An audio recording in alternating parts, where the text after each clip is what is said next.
Raney, Hey, Ro. we are here.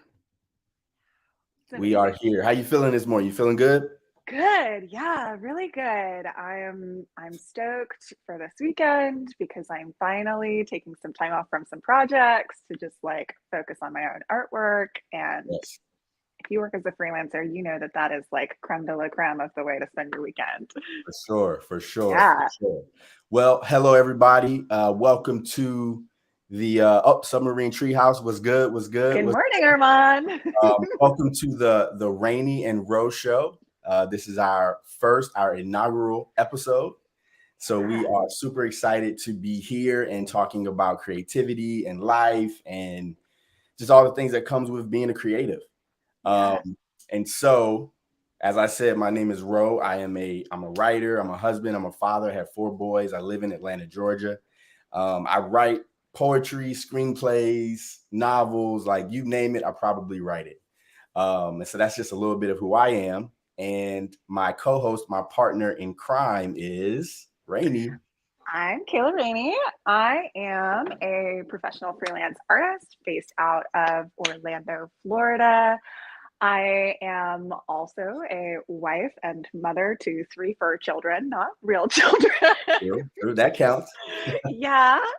I am a multimedia artist, so that means that I do everything from traditional oil painting to digital artwork to animation. But for the last 2 years, I've been working specifically in indie comics and book illustrations. Um, and yeah, that's pretty much me summed up. I love to play tennis. That's another thing. Okay. I like to play basketball. Yeah, there we Yeah, yeah. go. Sports for the win. Yes, which I think is kind of, a little unusual, but it's the way that I can exercise all that extra energy that I Yeah. build up in the studio. Word, word, word. So today we're going to be talking about um, a topic. The topic is: Are Yeah. we over monetizing our art? Like, are we trying to Yeah. over monetize it, right?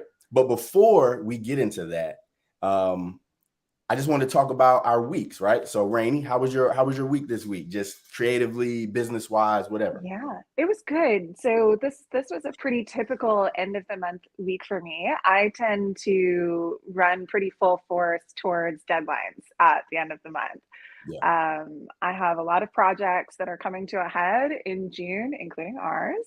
Let's go. And Another Rainy. yeah, right?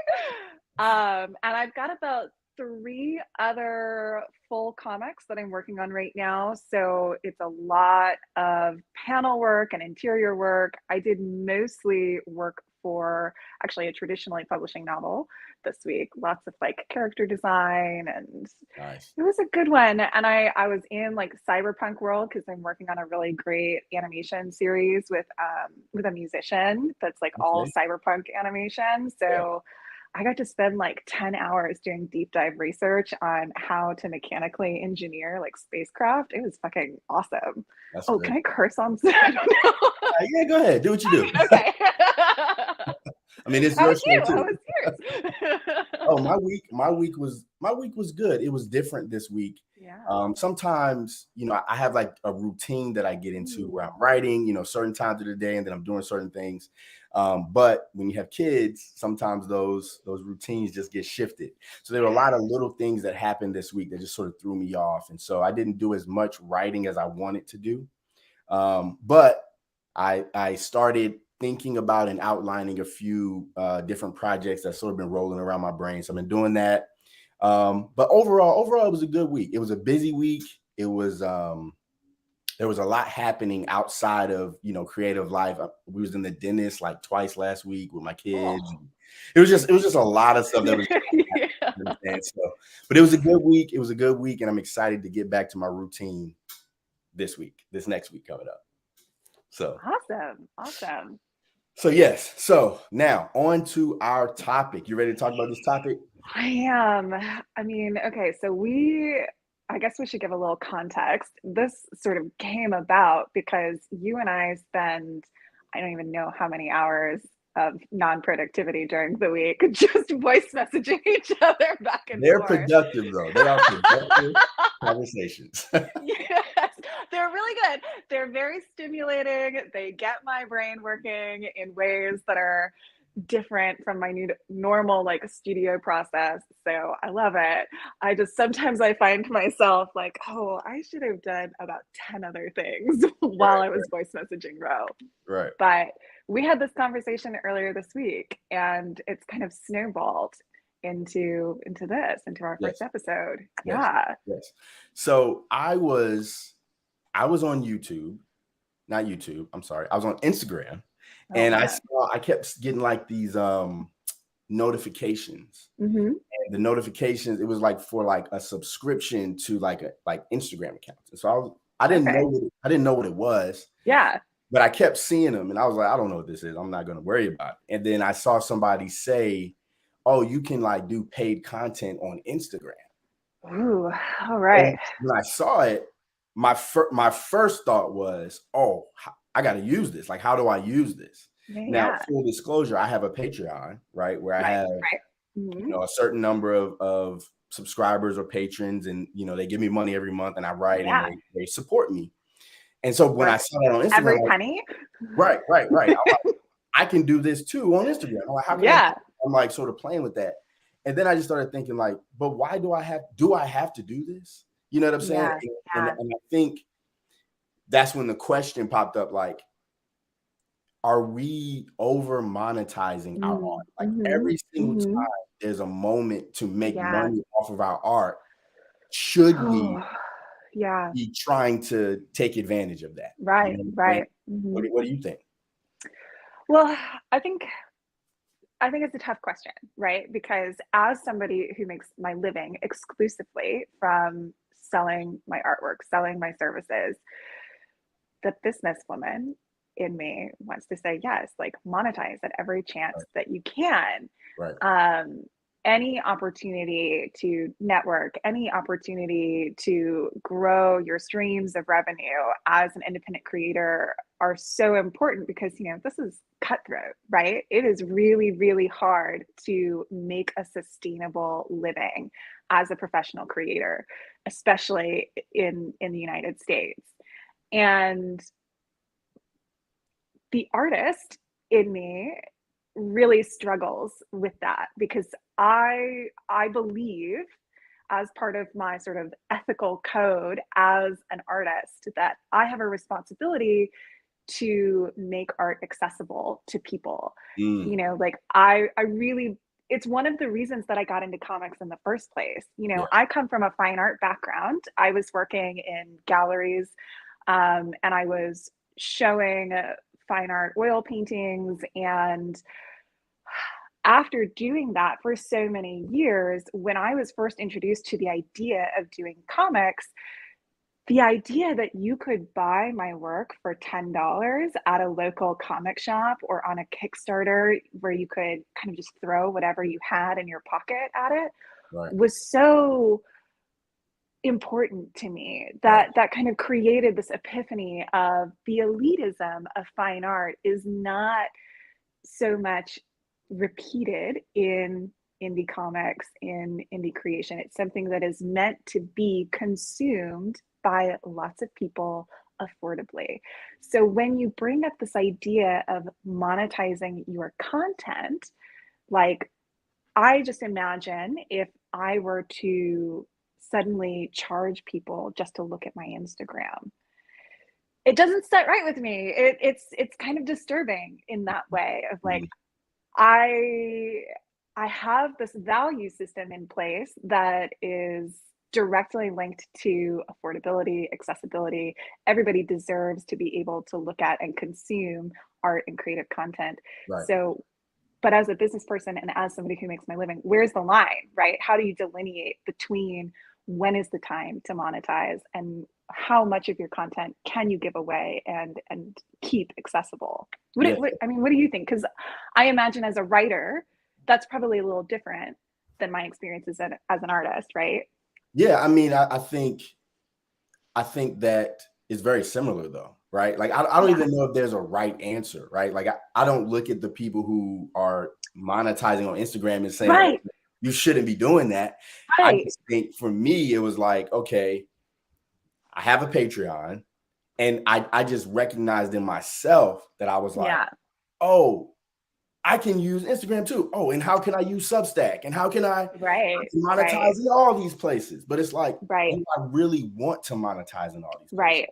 And so, for me, I think that as a writer, from the business side of it, right? Like if I'm writing a novel, then I don't need money to write Right. a novel, right? Right. But if I'm writing a comic book, I'm not an artist, right? And so Mhm. there's this overhead that comes Yeah. with Yeah. bringing on an artist to help me tell a story. Right. Now, Right. I am a firm believer in paying artists. You know what I'm saying? And Yes, so you are. in paying art, I'm like, look, Yeah. I want to pay artists. Like I want to pay artists what they deserve, like not even what they're Yeah. asking for, like what they deserve. Like Yeah. you yourself, like you Yeah. deserve so much more than what I'm paying you. You know what I'm saying? And I'm like, I can't do that though. You know what I'm Yeah. saying? And Yeah. so I think that when you talk about the business side of it, it's like Right. on the creative side, you're right. It's like, Yeah. I don't want to charge for, I don't want to have to do that. Yeah. But then it's like, but if I'm going to create the things that I say I want to create, it's going to take some money, Right. Last week or 2 weeks ago, I wrote a short movie script, like a short screenplay. And I've been talking to people about shooting it. And so with shooting it comes, I need a DP. I need a hair Yeah. and makeup person. I need a gaffer and a grip. I need food. You know what I'm saying? I need actors, Yeah. right? So now I'm looking at the budget for these things and I'm like, whoa, like this is going to take some bread. Yeah. Some real money. And so it's like, okay, what is the answer? And I think that's the hard part about this conversation is Right. that I don't know if there's a clear right or wrong. You know what I'm saying? Well, I don't think there is. And I think that's something that's like a common thread through all of the conversations that you and I have, right? Like we reflect a lot on our industry because it's our day-to-day life. It's Right. something that we, I think, have a responsibility to examine and analyze and reflect on. And the thing is, even though it is, I can confidently say monetizing your content in sort of productivity obsessed culture and like the ties that capitalism has to the way that we consume media now, Mhm. I can say for a fact that is problematic. But I can't say that there's a solution to it. And Mhm. so it it becomes this sort of creative exercise of figuring out like what are your boundaries when it comes to that, Yeah. and how do you navigate that concept of monetizing your artwork professionally, Yeah. because it's like you said, like you have to have money to create. Yeah. I mean, it's one of the biggest things about indie comics is like the content is created to be accessible to anybody, but is it accessible to make the comics Mm. without resources? And Right. how do you get resources without monetizing your content, without finding ways to create revenue? Right. And I think something that you said was key was accessibility, right? Like, Mhm, mhm, mhm. and along with that goes a lot of times, especially if you're not like if you're a celebrity and you write a book, right? Then Yeah, people are gonna flock to that because you're a yeah, celebrity. But if you're unknown and you put something out, there's this well, in my opinion, there's this space between I need to show you what I can do and build or gain your trust, right, right? So that then you'll want to buy whatever it is I'm doing, right? right, So if I monetize everything, right? If I monetize all my poetry yeah, and you never get a chance to experience it, will people buy it? You know what I'm saying? And so it's like, okay, right, I want to make things accessible right, so that people can get on board, and then, you know what I'm saying, I monetize it later. You know what I'm saying? But I think these are the things that creatives have to figure out, especially in this climate. You know what I'm saying? And also, like, you gotta eat. You know what I'm saying? Like, you gotta pay rent. We got bills to pay. Like, we pay taxes. Like, a lot of taxes. Right. You know? It's so. I want to kind of like hone in on this idea of accessibility that we're talking about, because I think it ties in social media really well, right? Yeah. You can shit on Instagram and Twitter and those platforms all you want. Yeah. But at the end of the day, they are free, quote unquote, marketing platforms for us. Right? You know, like, in exchange for being able to use these platforms for free, we're also bombarded by ads. You know, they're constantly trying to get us to buy stuff now, like with subscriptions and things like that. But it is a tool that when I started creating artwork, I mean, I'm not going to say how many years ago, but I was in art school right around the time that Instagram started becoming a like mainstream platform. Like, people were just getting on it. We were all using the really bad like cross color filters on everything. And at that time, it was sort of this revolutionary concept of like, oh, this is a platform specifically for people working in visual media. And I remember people being really excited about it, being like, this is going to change everything, because you're going to be able to share your work for free with a huge audience. And then this idea of influencers came around, especially, and, you know, like, I don't know that much about lifestyle influencers, that kind of thing. I sort of purposefully keep myself in a bubble from that. But art influencers, I mean, I fall victim to like the trap of falling down the art influencer hole all the time. And the way that they have become successful is by using free platforms to share their work, and then they monetize it. And how is that like changing before our eyes? You know, how is the introduction of you have to pay for content to have access to it changing the landscape of being able to share a creative process, of being able to have a creative process? Because with social media comes like this problem of hyper productivity and the obsession with sort of instant gratification. Like, if you're not producing at the rate that is required of these free platforms, you become or risk becoming irrelevant. You know, is it realistic to expect, you know, I was talking to one of my clients the other day, and she was saying in indie novels, the suggested time between releasing books is now 6 to 8 weeks. I can't even make a good painting in 6 to 8 weeks. Like, how would you write a novel in 6 to 8 weeks? But that's like the expectation to keep it realistic, you know? And with comics, how often are you supposed to be putting out a new comic, whether or not you have the resources, whether or not you have an artist that can like exclusively work on that book for you? And I think about that too with, so you said a lot there. So I have like, I know, I'm sorry. I just kind of, so I think about that with my Patreon, because I want to do a story or a poem or something every week. And I usually do. I usually do. Looking at you, Armand. I see it. We don't know. We're going to have you on the show so you could tell us. Yes. But so I want to do like a story or a poem every week. And when I don't do it, I'm like beating myself up about it. But then I'm like, but I'm like, wait a minute. Like, this stuff takes time. Like, it doesn't just, I can't just shit these things out. You know what I'm saying? Like, it takes, it takes time to create stuff. You know what I'm saying? It takes Yeah. time. And so that's one thought. The other thought I had was when you were talking about accessibility, as you were talking, it did make me think about conversations I've had about poetry.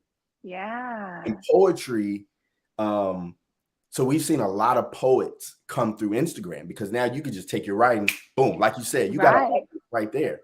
Right. Whereas before, the only way people would read your stuff or could read your stuff was through literary journal. Yeah, yeah. And if you didn't go to the school, you know what I'm saying, or you didn't know the professors or didn't have the proper training, your work wasn't getting in these journals and magazines, and people wasn't seeing it. And so now the barrier of entry has been lowered because now anybody can put their poetry on their own thing and build their audiences. And we've seen some massive successes from Instagram poets, which then brings, so I've had a conversation with poets, academic poets, and they'll say, well, that's not real poetry.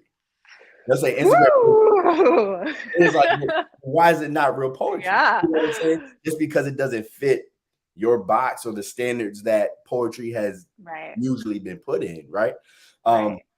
But so then there's the other side of that where you talk about the accessibility. Now anybody can do it. You don't necessarily have the proper training. You know what I'm saying? So it just creates all these things. But I do want to ask you, how do you balance the monetization versus the accessibility conversation with your art? Like, what are some practical things that you maybe, process through when you're deciding, okay, I'm gonna just put this up versus I'm gonna sell this? Or So it's interesting that you're asking me that, because this is something like when I took my hiatus from social media for 2 months. That was a long it was.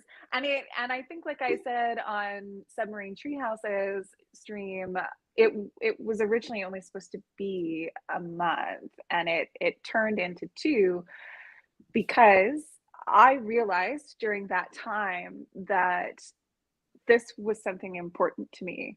The idea of keeping content and information and artwork accessible. And I think you and I have had this conversation too, where like I believe in being able to give information to indie creators who are just starting out in this business, who don't know how to hire a professional artist, don't know how to pitch to a publishing company, don't really know what to do with what they have. And I think I've sort of landed on my content through social media, like on my Instagram or my Facebook, will always be free. I think that is like where I've landed. And it is specifically produced with the intention of giving direction, giving advice from somebody who's been in the industry for a long time and has worked in like lots of areas of the industry and has a lot of experience to offer. Like, that is something that I want to give freely. But like you, I have to eat and pay bills. So I offer like consulting, like I offer like paid consulting. If you're trying to figure out like how to copyright something, well, book me for a consulting gig. And like, that's a way that I monetize it. When I sell original artwork, that's a way that I monetize it. When I am getting paid to work on comic jobs, like that's a way that I monetize it. But I think that there needs to be, like you said, this balance. So even though I'm being paid for these services and these products and this like artwork, our relationship is a really good example. You and I have a constant flow and exchange of information and advice, and like we have worked in a really collaborative way. And that's something that I try to repeat with like long-term clients and people that kind of become a part of my network, is this symbiotic relationship. And I feel like that may be like a key to creating that balance. It's like finding the symbiosis in that, I don't know if that makes sense. I don't know if that really illustrates what I'm trying to convey. Yeah, no, I mean, I think it makes sense. I mean, I think, for me, I think it's just about being a resource, right? Yeah. It's just Yeah. it's Yeah. about being able to create a relationship where it's not just, give or take, Right. right? Right. It's a give and a take, you know what I'm saying? Yeah. And so there are times when I'm giving, you know what I'm Yeah. saying? And then there are times when I'm taking, you know what I'm Yeah. saying? And that's Yeah. and that's totally fine. For me, the way that I balance, I feel like you're a little farther in your career than I am. I don't So, know about so like that. for me, like I think that I've been in situations where I was writing emails for it was like a fundraising company. So it was a Yeah. fundraising company Yeah. that um they wrote emails for politicians and nonprofits. And so Right. I was on staff with them, and they put me on retainer, and whenever they had an email that they need written, they would just tell me and I would write the email. So I was Yeah. doing that, you know what I'm saying? And to me, because that's not creative work, Mhm. that Mhm. monetizing that felt different than like my poetry. You know what I'm saying? Yeah. Like Yeah. my Mhm. poetry, I Mhm. love being able to just read a poem. Like Yeah. I would love to read a poem or let somebody read my poem, and them feeling touched by that is Yeah. is enough payment for me. You know what I'm saying? Right. Right. I've Mhm. posted on Instagram before and people will say, "Man, this is beautiful. I needed this today. Like this is Yeah. right on time." And I'm like, "This is why I do it." You know what I'm Fill your saying? creative cup. Yeah, yeah, Yeah. yeah. This is why I Yeah. do it. But that's a lot different than, Right. hey, we need an email for Congressman so and so. He's Mhm. doing this, he's doing that. Yeah. Cool. I could do that. Yeah. That's whatever the price is for that. You know what I'm saying? Right. Boom, and Right. they send it. If I do that email and somebody says, "Man, this is really nice. It really touched my soul." That's cool, but I need some money for that. You know what I'm saying? Right. Because I don't know. It just feels different. You know Yes. what I'm saying? It feels Yes. different. Yeah, it's like we were saying earlier this week. I think I don't remember what you asked me, or maybe it was my friend Addison, but somebody asked me. Check the It's been voice a notes. long week Check ago. the voice notes. Yes. Somebody asked me about something, and it goes back to this of like compartmentalization, right? Yeah, Like yeah. you're compartmentalizing sort of day job creative Right, with your like passion creative, right. and that's like a big part of it for me, is like comics is my day job. Comics and like working in the book industry, like that is my day job. That's how I pay Mhm. my bills. That's like the thing when I get up in the morning, checking emails, Yeah, I'm yeah, doing yeah. my bookkeeping, like my structure is based around that.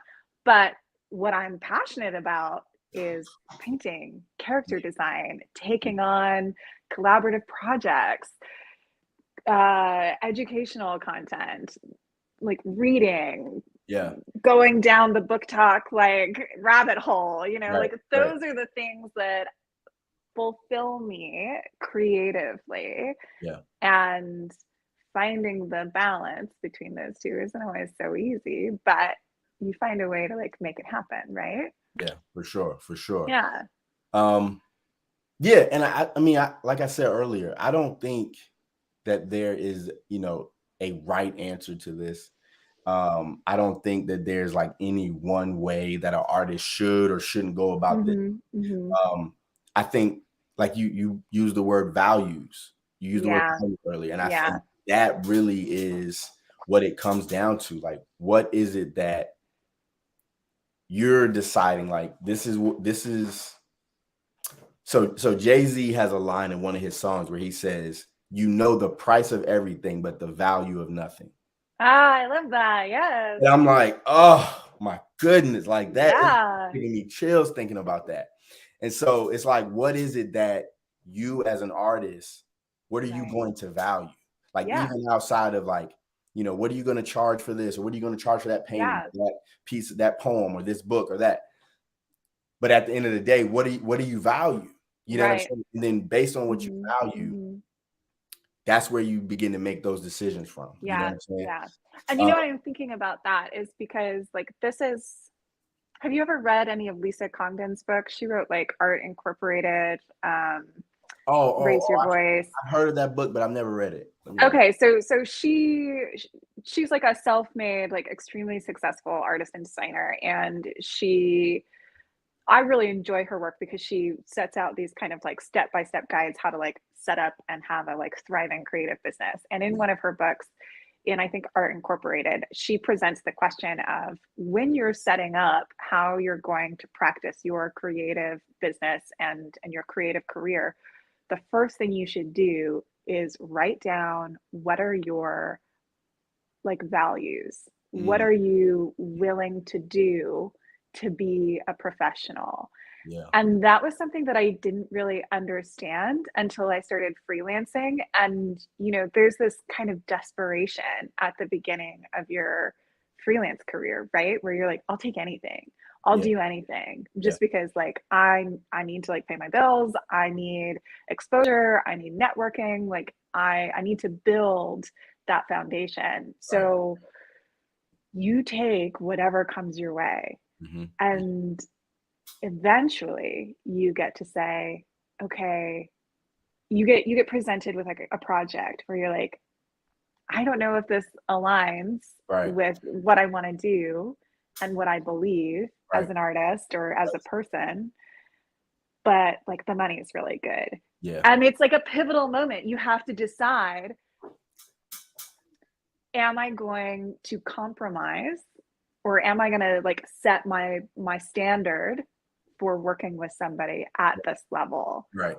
You know, and I think that's something that every artist and every creator goes through is there's this time that happens where you're like, I don't believe in working with this company because they don't reflect like my values. Like I can give you a like example. I was approached a few years ago by a business that didn't align with my personal values, but they offered me like a stupid amount of money to do this like custom piece for them, and they wanted like a whole PR campaign around it, and it was in connection with a nonprofit program that I knew was kind of and I had to really sit down to wrestle with think, because it was at a time in my career where like, God, I could have used that money. It would have been, but it would have shifted my whole career where it would have been the defining moment of like, well, this is what you do now because you're going to be known for this one project. And it's not really something that you morally or ideologically align with. And I mean, I ended up walking away from it because I was like, I can't do it. And like, I find myself repeating that process even now in my career where like, I only take comic jobs that I like, which is, I mean, a luxury, like definitely a luxury. Yeah. But I only work on stories that I believe in. I only work on stories that I believe like will nourish the communities that I'm trying to like cultivate and exist in. And I think that is something that people maybe aren't talking about in sort of like the freelance space. You know, how do you make those decisions of what to work on, what to accept money for? Yeah. I mean, that's a great point. I mean, I wonder if that conversation isn't happening a lot because people are grinding. You know what I'm saying? People are trying to figure out like how to make money. You know what I'm saying? How to survive. And, not just make money, but how to pay their bills. You know what I'm saying? Right. You might take I mean, even me, I was writing those emails. I didn't know the politicians I was writing those emails for. They just said, right. Yeah. Hey, I'll give you money for this. Yeah. What's on these email? You know what I'm saying? But I think that is, like you said, that desperation. That's when it gets difficult. You know what I'm saying? You get desperate. And that's not to say like there's any shame in that. You know, we've all taken jobs that we're kind of like, ugh, but it pays. You know, I think that's more of a reflection of the system that we're existing in. I know I saw Armand's comment. It's true. I just want to quit all of my jobs.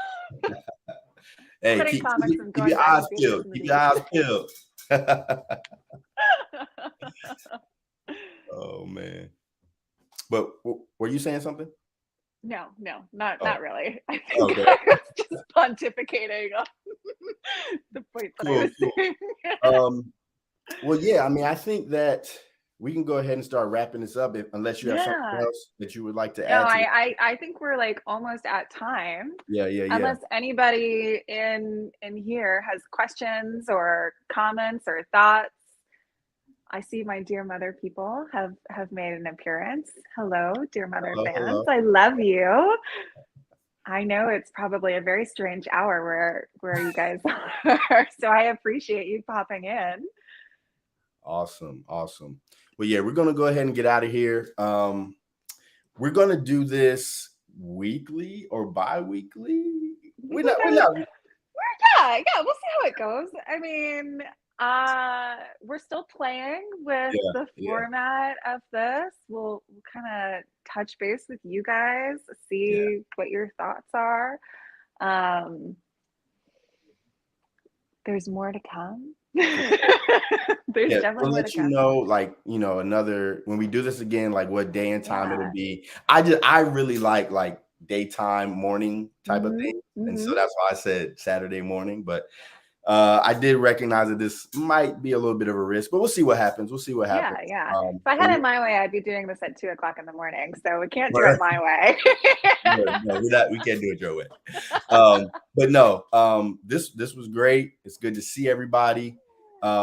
Lastly, the last thing I want to say is that I just want to encourage, all the creatives and creators, with whatever your craft is, whatever your industry is, whatever field you're in.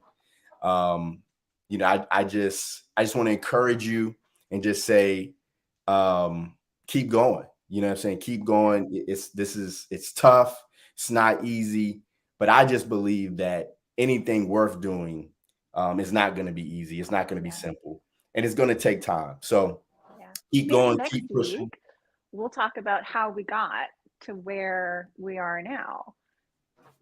Let's do it. Or we'll talk about let's talk about those trials and tribulations. Let's do this. Yeah, for sure. So this was great. And we will see you next time. Love you. Next time.